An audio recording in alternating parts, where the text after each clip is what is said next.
Bonjour à tous, nous sommes lundi et comme chaque lundi, je partage avec vous mes lectures, c'est-à-dire des pépites que j'ai lues dans les bouquins de psychologie clinique et de neuropsychologie au cours des 5 dernières années. Aujourd'hui, nous allons parler des questions à poser absolument au cours de vos entretiens cliniques. Cette vidéo est une fiche de lecture du bouquin de James Morrison, L'entretien clinique, outils et techniques de diagnostic en santé mentale. Selon James Morrison, les 4 domaines sensibles sont la sexualité, l'abus de substances, les violences et les comportements suicidaires. Ces domaines sensibles menacent l'estime de soi de la personne qui vous consulte et menacent le sentiment de sécurité d'une personne.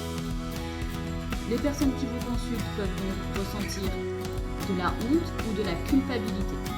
Par ailleurs, le psychologue doit oublier ses habitudes de vie, ses doutes et ses préjugés. Ces domaines sensibles sont des sujets capitaux à évoquer. Si le patient ne le fait pas spontanément au cours des entretiens, vous devez, en tant que clinicien, poser les questions au sujet de ces domaines sensibles. Ces questionnements à ces sujets ne doivent pas se faire en fin d'entretien, ne doivent pas non plus se faire à la fin du bilan, mais plutôt environ au milieu, après que vous ayez mis en place une bonne relation de confiance avec la personne qui vous consulte. Selon James Morrison, tout clinicien qui ignore les domaines sensibles commet une grave erreur clinique. Aujourd'hui, nous allons parler d'un de ces domaines sensibles, celui de la sexualité. Les personnes qui vous consultent s'attendent à avoir des questions sur le domaine de la sexualité. Mais parfois, elles ne l'abordent pas par elles-mêmes et vous devez, en tant que clinicien, poser les questions.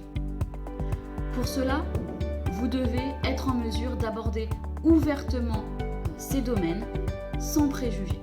Il s'agit d'éviter toute attitude négative et comportement de désapprobation. Lorsque le clinicien hésite à évoquer les domaines sensibles, c'est probablement parce qu'il ne connaît pas les questions qui sont à poser, parce qu'il ne maîtrise pas ces questions-là. Cela peut être aussi en lien avec les normes personnelles sur les conduites sexuelles, qui peut être la conséquence de la culture, de l'éducation du clinicien. Selon James Morrison, il est donc vital pour le clinicien de connaître ses propres principes et de reconnaître que le patient a le droit de ne pas avoir les mêmes que vous. Prenons un exemple pour être plus concret dans l'entretien clinique au sujet des domaines sensibles. Pour entrer en matière, si la personne n'a pas évoqué spontanément la question de la sexualité, vous pourriez commencer par poser une question ouverte. Une question ouverte, simple et directe. Cela permettra au patient de répondre le plus librement possible. Cela peut être, par exemple, maintenant, j'aimerais que vous me parliez de votre fonctionnement sexuel.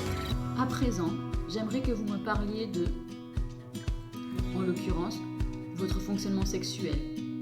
À partir de là, à partir de cette question ouverte, différentes sous-thématiques du fonctionnement sexuel devront être abordées et plus ou moins explorées en fonction des problématiques que vous relevez avec la personne qui vous consulte. Ces sous-thématiques sont les préférences sexuelles, les pratiques sexuelles, les problèmes sexuels courants, les paraphilies, mais aussi les questions sur l'abus sexuel. J'espère que cette vidéo sur le bouquin de James Morrison vous aura plu. Comme vous l'avez sûrement compris, je fais plusieurs petites vidéos qui concernent des pépites que je retrouve dans ce bouquin-là, l'entretien clinique. Pour être informé de l'avancée et de la parution du bouquin que je suis en train d'écrire, qui traite de la question du bilan psychologique clinique entrant dans le cadre de la démarche diagnostique des troubles du neurodéveloppement chez les adultes, vous pouvez regarder dans la description, cliquer sur le lien pour vous inscrire et rester informé. On se retrouve lundi prochain pour une nouvelle fiche de lecture. À très bientôt.